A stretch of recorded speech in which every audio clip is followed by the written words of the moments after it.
Hello students, good morning. आज हम एक अपनी जो प्रेजेंटेशन क्रिएट करते हैं उसके स्पीकर नोट्स और कुछ उससे रिलेटेड जो इम्पोर्टेंट टॉपिक्स हैं कुछ उनके बारे में डिस्कस करेंगे। अब जैसे सबसे पहला टॉपिक है हमारा, वो है स्पीकर नोट्स। और स्पीकर नोट्स क्या होते हैं कि जब एक प्रेजेंटर अपनी प्रेजेंटेशन क्रिएट करता है तो कुछ चीज़ें ऐसी होती हैं कि उसको वो माइंड में रखनी होती हैं, और कोई भी चीज़ जब वो प्रेजेंट करता है तो उसके माइंड से स्किप ना हो, तो उसके लिए क्या होता है, वो अपने नोट्स क्रिएट कर लेता है कि उसके सामने कुछ टेक्स्ट होता है, कुछ प्लेन टेक्स्ट होता है, वो उन पॉइंट्स को अपने पास डिस्क्राइब कर लेता है कि मेरे को इस प्रेजेंटेशन के अंदर क्या क्या मेरे को टॉपिक डिफाइन करने।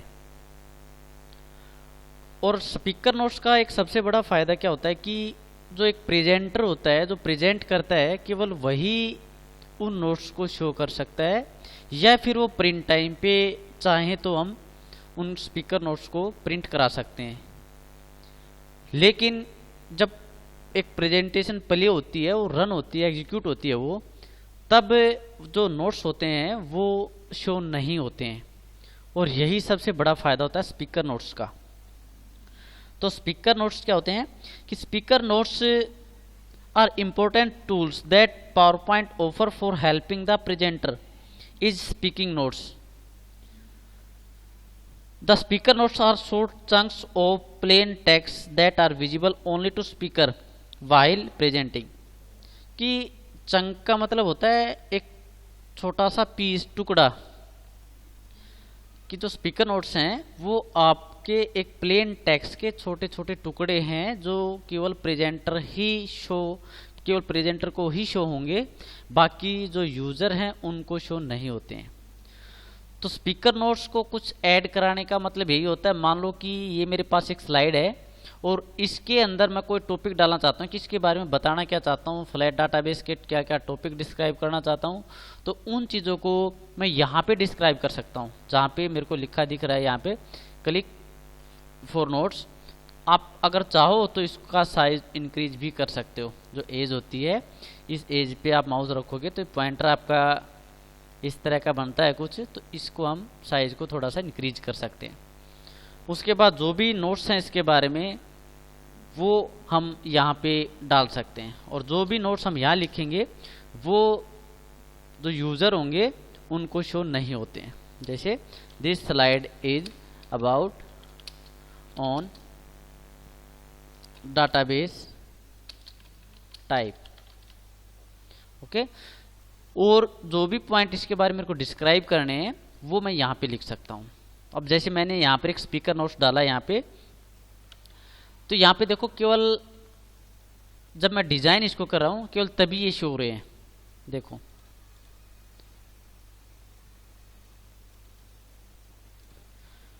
लेकिन जब मैं इसको एक बार रन करता हूँ तब ये जो स्पीकर नोट्स हैं मेरे को विजिबल नहीं होंगे।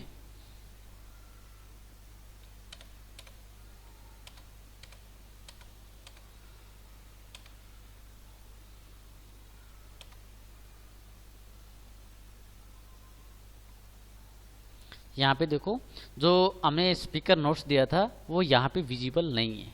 वो या तो प्रेजेंटर को उस टाइम पे शो होगा जब हम प्रेजेंट कर रहे हैं उसको, या फिर उसका प्रिंट निकालते हैं स्लाइड का तब वो हमको शो होगा। देखने के लिए या आपको कुछ और ऐड कराना है इसके लिए, तो आप यहाँ पे डायरेक्ट ना लिख के आप यहाँ पे व्यू टैब में जाओगे और यहाँ पे जो आपका नोट्स पेज है यहाँ पर भी आप उनको शो करा सकते हो, या यहाँ पर भी आप जितना मर्जी हो यहाँ पे लिख सकते हो, ओके। यहाँ पे हम उनको शो कर सकते हैं, जितने भी नोट्स हमने स्पीकर नोट्स हमने इसके बारे में लिखे हैं वो हम यहाँ पे कंप्लीट देख सकते हैं, ओके। और नॉर्मली हमारे पास जो स्लाइड होती है वो होती है हमारे पास नॉर्मल व्यू के अंदर। ये क्या है हमारी स्लाइड का ये एक डिजाइन व्यू है, ओके। इसके बाद एक वर्ड में शायद हमने किया हो, जो हमारे टॉपिक होते हैं ग्रामर की, जैसे कई बार हम लिखते हैं तो किसी वर्ड के नीचे रेड लाइन आ जाती है और किसी वर्ड के नीचे ग्रीन लाइन आ जाती है। तो रेड लाइन का मतलब होता है कि वो स्पेलिंग इसके अकॉर्डिंग गलत है, और इसके अकॉर्डिंग का मतलब क्या होता है कि कई बार जैसे कोई नाम होता है, वो नाम तो ठीक है लेकिन ये हमेशा उसको गलत शो कराता है, रेड लाइन शो कराता है उसके नीचे। जैसे कि ये कोई भी एक नाम है, जैसे ये, जैसे मान लो इस पे क्लिक करते हैं तो नीचे ने एक रेड लाइन शो करा देता है, और रेड लाइन शो करा दी, इसका मतलब क्या है कि ये वर्ड इसकी डिक्शनरी के अंदर ऐड नहीं है। हालांकि स्पेलिंग तो ठीक है लेकिन इसकी डिक्शनरी के अंदर ये वर्ड नहीं है। तो वर्ड हो या पावर पॉइंट हो या कोई भी आपके माइक्रोसॉफ्ट के कोई भी सॉफ्टवेयर हो, अगर वो किसी भी वर्ड के नीचे रेड लाइन देता है तो इसका मतलब वो स्पेलिंग उसके अकॉर्डिंग गलत है, क्योंकि इनके पास जिस तरह से क्लिप आर्ट होता है, पिक्चर का एक ग्रुप होता है इनके पास, इन सॉफ्टवेयर के पास, इसी तरह इनके पास एक डिक्शनरी भी होती है जो स्पेलिंग को चेक करती है। जैसे ही यूज़र क्रिएट करता है, कोई भी चीज़ लिखता है तो ऑटोमेटिक उसको चेक कर देता है कि स्पेलिंग गलत है या ठीक है। अब चलो ठीक है, ये नाम तो चलो ठीक है लेकिन फिर भी रेड लाइन शो कराता है। तो इसके लिए हम जो रिव्यू टैब होती है उसके अंदर ये जितना भी पोर्शन सारा मेरा, वो हमारा ग्रामेटिकल पोर्शन है, ग्रामर का जो पोर्शन है वो होता है। जैसे स्पेलिंग बताएगा कि इसकी जो स्पेलिंग है वो ये हो सकती है, ये हो सकती है, लेकिन जो भी नाम होते हैं वो इसके अंदर ऐड नहीं होते। तो इसके लिए हम एक काम कर सकते हैं, इसको इसकी डिक्शनरी के अंदर ऐड करा सकते हैं। ओके, जो स्पेलिंग और ग्रामर का ऑप्शन है इसको हम इसकी डिक्शनरी के अंदर ऐड करा सकते हैं। तो यहाँ पर हम कर सकते हैं ऐड। तो क्या होता है कि ऐड कराने के बाद ये जब तक पावर पॉइंट आपका इंस्टॉल रहेगा तब तक आपको एरर शो नहीं कराएगा। ऐड कराने का मतलब ये होता है। और कोई वर्ड लिख के देखते हैं, जैसे हमने कंप्यूटर की स्पेलिंग मिस्टेक कर दी तो इसको भी ये आपको एरर शो करा देगा, और इसकी जो करेक्ट स्पेलिंग होती है उसके आपको कुछ सजेशन भी देगा। नहीं तो हम इनको राइट क्लिक करके भी देख सकते हैं। जैसे ही वर्ड पे राइट क्लिक करेंगे तो ये बता देगा कि भाई ये वर्ड ये हो सकता है, ये हो सकता है, ये हो सकता है, ये हो सकता है। ये आपको जितने भी सजेशन है ये वर्ड ये हो सकते हैं मिलते जुलते। तो इनमें से आप कोई भी एक चूज कर सकते हो कि हाँ जो स्पेलिंग है वो ये थी मेरी, मैं ये लिखना चाहता था, तो इसको आप क्या करा सकते हो, चेंज करा सकते हो। ओके, और जैसे हमने कोई भी नाम लिखा था, जैसे कोई भी एक नाम लिख देता हूं मैं,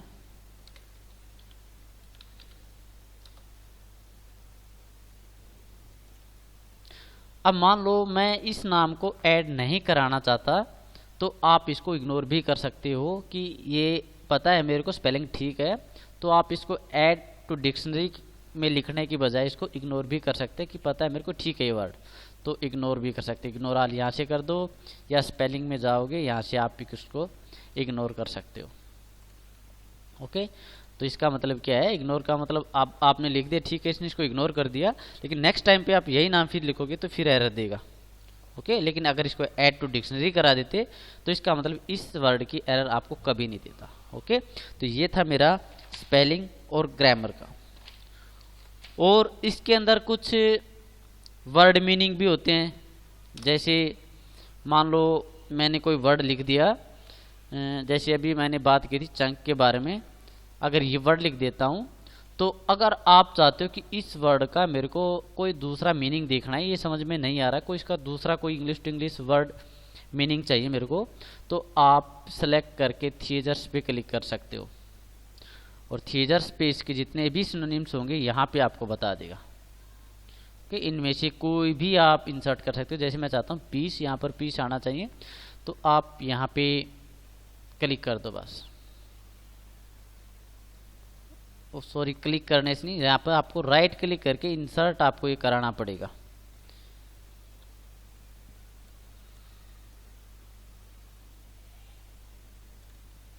चंक को सिलेक्ट किया, थीजर्स, और थीजर्स के अंदर हमने पीस पे आपको सीधा राइट क्लिक आपको करना है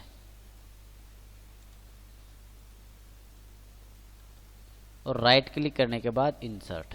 तो क्या होता है, जो आपका सिलेक्टेड वर्ड होता है वो किसी दूसरे वर्ड के साथ रिप्लेस हो जाता है, उसको इंसर्ट करा देता है। ओके,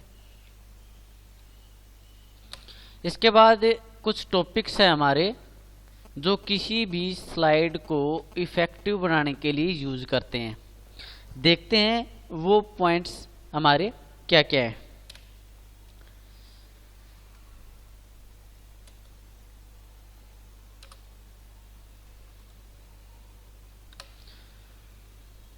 तो सबसे पहला जो पॉइंट है हमारे पास वो है नो योर टॉपिक।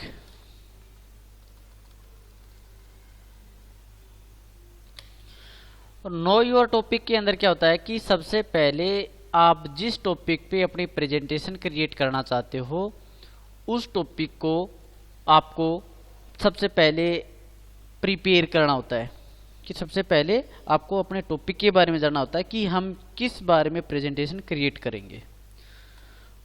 उसके बाद दूसरा जो पॉइंट है, यूज की फ्रेजेज अबाउट योर टॉपिक, कि जो आपकी प्रेजेंटेशन है उसके जो मेन टॉपिक्स हैं केवल आपको उनके बारे में डिस्क्राइब करना, केवल आपको उन टॉपिक्स के बारे में आपको खुद को एक नॉलेज गेट आपको करनी है। जैसे कि आपको किसी चीज़ के टाइप्स, जैसे मैंने आपको डाटाबेस के टाइप्स आपको डिफाइन किए थे, तो उन पॉइंट्स को कंप्लीट ना लिख के केवल उन पॉइंट को ही आपको लिखना होता है। उसके बाद आपको खुद या तो एज ए स्पीकर की तरह आपको डिफाइन करना है या फिर आपको वैसे बोल के मौखिक रूप से आपको उनके बारे में आपको बताना है, मतलब उसका टॉपिक को पूरी डिस्क्रिप्शन आप नहीं डालोगे। उसके बाद थर्ड है avoid too much text on each slide.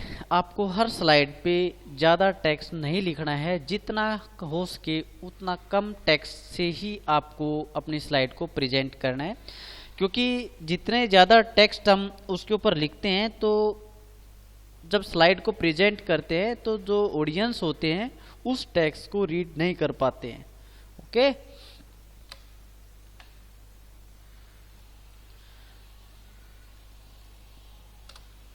उसके बाद limit the number of slide, कि आपको अपने टॉपिक को स्मॉल ही रखना होता है। ज़्यादा से ज़्यादा 15 से लेकर 20 स्लाइड तक आप एक प्रेजेंटेशन के अंदर अपनी स्लाइड्स को रख सकते हो। जो 15 स्लाइड्स होती हैं वो आइडल होती हैं, लगभग आप यूज कर सकते हो। 15 स्लाइड्स का टॉपिक बहुत ही अच्छा माना जाता है। उसके बाद plan your layout of your slide, जो आपकी स्लाइड का लेआउट रहेगा जो आपके टॉपिक पे सुटेबल होगा उस लेआउट के बारे में ही आपको प्लान करना है। कुछ भी आपको डिजाइन या उसका लेआउट आपको तैयार नहीं करना, जो उस टॉपिक के लिए सुटेबल होता है उसी के लिए आप लेआउट को तैयार करोगे। जैसे कि किसी चीज़ के टाइप्स हैं तो हम उनको एज ए पिक्चर की तरह शो करा सकते हैं या फिर स्मार्ट आर्ट में उनको क्रिएट कर सकते हैं, जैसे हमने किया भी था। डाटाबेस के टाइप्स हमने बताए थे।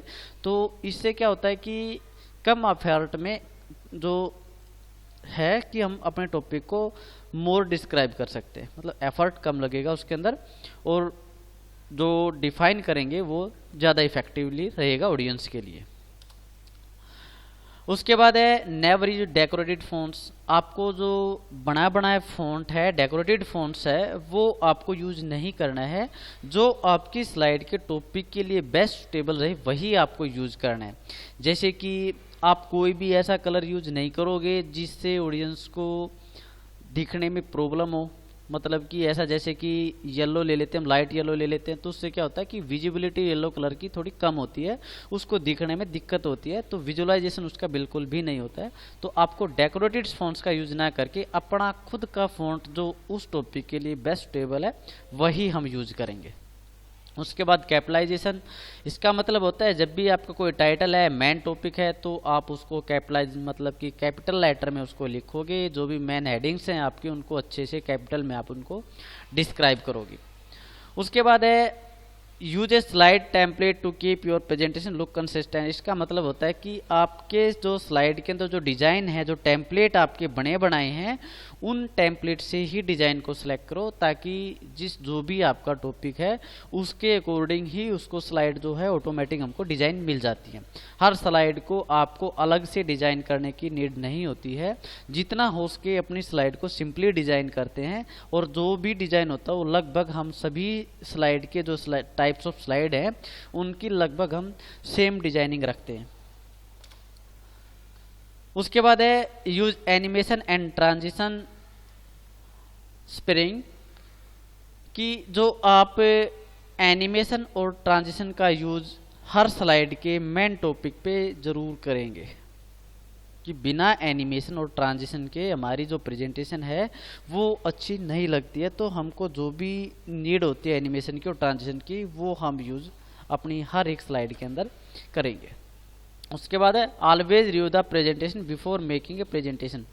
अपनी स्लाइड को प्रेजेंट करने से पहले एक बार उसका रिव्यू करेंगे, उसको एक बार देखेंगे कि इसमें कोई दिक्कत तो नहीं है, कोई एनिमेशन काम ना कर रहा हो ठीक से, या फिर कोई ट्रांजिशन स्लाइड काम ना करे, या डिज़ाइन अच्छे से ना हो, या प्रेजेंट करके एक बार देखते हैं कि कितनी देर स्लाइड का टाइमिंग हमको रखना है, कितनी देर के बाद ये रहेगा, उसके बाद चला जाएगा, उसके बाद नेक्स्ट स्लाइड आनी चाहिए। कोई टॉपिक आपको ऐसा रखना है जो केवल आप जब एंटर प्रेस करोगे या क्लिक से ही आपका एनिमेशन ऑन हो, या कुछ टॉपिक आपके कंटिन्यू चलते रहे, कुछ साथ में चलें। तो वो सब चीज़ें आपको एक बार देखनी होती हैं कि आपकी स्लाइड के अंदर कोई मिसमैच तो नहीं है, कोई ऐसी चीज़ तो नहीं है जिसके आपने डिस्क्राइब अच्छे से ना किया हो। तो ये कुछ टॉपिक थे जो आपकी स्लाइड को इफेक्टिव बनाते हैं। उसके बाद एक टैब है हमारे पास स्लाइड शो के लिए, कि आप अपनी स्लाइड को किस तरह से प्रेजेंट करना चाहते हो, वो सारा आपका स्लाइड शो के अंदर है। जैसे कि सबसे पहला फ्रॉम बिगिनिंग, आप जब भी अपनी स्लाइड को रन करते हो कि हमेशा वो स्टार्टिंग से जो पहली स्लाइड है वहीं से आपकी प्ले होनी चाहिए, तो हम करेंगे फ्रॉम बिगिनिंग, या फिर हम अब तक यूज करते हैं F5। अगर आपको केवल एक ही स्लाइड का, मान लो आपको केवल ये स्लाइड है, थर्ड स्लाइड जो है मेरी, इसी स्लाइड को आपको एग्जीक्यूट करना है, प्ले करना है, तो हम यहाँ से करेंगे फ्रॉम करंट स्लाइड, ताकि केवल यही स्लाइड आपकी प्ले हो। ओके, तो जहाँ भी आपकी करंट स्लाइड होती है वहीं से आपका प्ले स्टार्ट होता है। उसके बाद कुछ कस्टम स्लाइड शो हैं हमारे पास, इनके अंदर कुछ कस्टम सेटिंग्स है हमारी, या फिर हम यहाँ से सेटअप कर सकते हैं इनका, कि जो प्रेजेंटेशन है वो स्पीकर के साथ हो, फुल स्क्रीन पे हो, या कोई आपको इंडिविजुअल विंडो छोटी स्क्रीन पे आप उसको प्ले करना चाहते हो, या फिर आपको जो आपके टॉपिक्स हैं वो एक वेब पेज की तरह, एक वेब लुक की तरह, मतलब कि आपको साइड में और कोई भी ऑप्शन ना दिखाई दे तो आप उसको ब्राउज फुल स्क्रीन भी कर सकते हो, कि मैनुअली आप जितनी स्क्रीन पे आप उसको प्ले करना चाहते हो वो। शो ऑप्शन के अंदर लूप कंटिन्यूस अंटिल एस्केप, जब तक आपकी स्लाइड प्ले होती रहेगी जब तक आप एस्केप नहीं करते। जैसे कि आपके पास 10 स्लाइड हैं, पहली स्लाइड से आपने रन किया, 10वीं स्लाइड जब रन हो जाती है तो क्या होता है, हमारा टॉपिक खत्म हो जाता है और लास्ट में शो करा देता है कि ये लास्ट स्लाइड थी, आपकी स्लाइड और बाकी नहीं है। तो आप चाहो तो उनको दोबारा से स्टार्ट करते हुए इस ऑप्शन को चेक कर देंगे, तो क्या होगा कि जो भी स्लाइड होती है हमारी वो फर्स्ट से दोबारा स्टार्ट हो जाएगी। विदाउट नरेशन, नरेशन होता है एक स्पीकर जो माइक होता है उसके साथ आपको टॉपिक साथ डिफाइन कर रहे हो। तो अगर विदाउट नरेटर मतलब विदाउट टाइमिंग के आप उसको यूज करना चाहो तो आप इसको ऑन कर सकते हो। शो विदाउट एनिमेशन, आपने डिजाइन टाइम पे तो एनिमेशन लगा दिया, लेकिन रन टाइम पे हम चाहते हैं कि कोई भी एनिमेशन काम ना करे, तो यहाँ पे हम चेक कर सकते हैं। या फिर एडवांस स्लाइड के अंदर है कि आपको बस जो 6 स्लाइड है वहाँ से लेकर केवल 10 स्लाइड है वहाँ तक ही आपको रन करना है, तो आप यहाँ से 6 to 10 दे सकते हो। अगर आपको सारी चाहिए तो आप यहाँ पे ऑल पे क्लिक कर सकते हो। या फिर हर स्लाइड को आपको बिना टाइम के, जैसे हम टाइम देते हैं कि 10 सेकंड के बाद दूसरी स्लाइड है और उसके बाद 15 सेकंड के बाद तीसरी स्लाइड है, इस तरह से जो भी टाइमिंग है अगर आप देना चाहो तो यहाँ से चेक कर सकते हो। अगर आप चाहो मैनुअली जब मैं चाहूँ तभी चलिए सभी स्लाइड, मतलब कि आप या तो एंटर करोगे या आप क्लिक करोगे, तो आप यहाँ से मैनुअली भी कर सकते हो। ओके, तो ये थे कुछ टॉपिक इसके अंदर जो हम एक स्लाइड शो को रन कराते तब हम यूज करते हैं। ओके, उसके बाद अगर आप अपनी स्लाइड्स को प्रिंट आउट निकालना चाहते हो अपनी स्लाइड का, तो आपको सिंपली है होम टैब के अंदर जाएंगे और सॉरी फाइल टैब के अंदर जाएंगे और यहीं से हम प्रिंट कर लेंगे। और प्रिंट करने से पहले हम यहाँ पर उनका प्रीव्यू भी देख सकते हैं। यहाँ से अपना प्रिंटर होता है वो हम सेलेक्ट कर लेते हैं, जो भी प्रिंटर हमारे पास अटैच हो। उसके बाद आपको सारी स्लाइडें प्रिंट कराने तो प्रिंट ऑल स्लाइड। अगर आपको नंबर से आपको देना है कि पहली स्लाइड से आपको 1 to 5 आइफन हम यूज कर सकते हैं, तो यहाँ पे हम आइफन यूज करके ऐसे यूज कर सकते हैं कि 1 से लेकर जो 6 स्लाइड है वही मेरी प्रिंट निकलनी चाहिए। ओके, या फिर सारी चाहिए तो हम ऑल पे क्लिक कर सकते थे। ओके, तो ये था हमारे पास कुछ स्लाइड को प्रिंट कराने के मेथड्स। तो ये था आपका पावर पॉइंट। Thank you.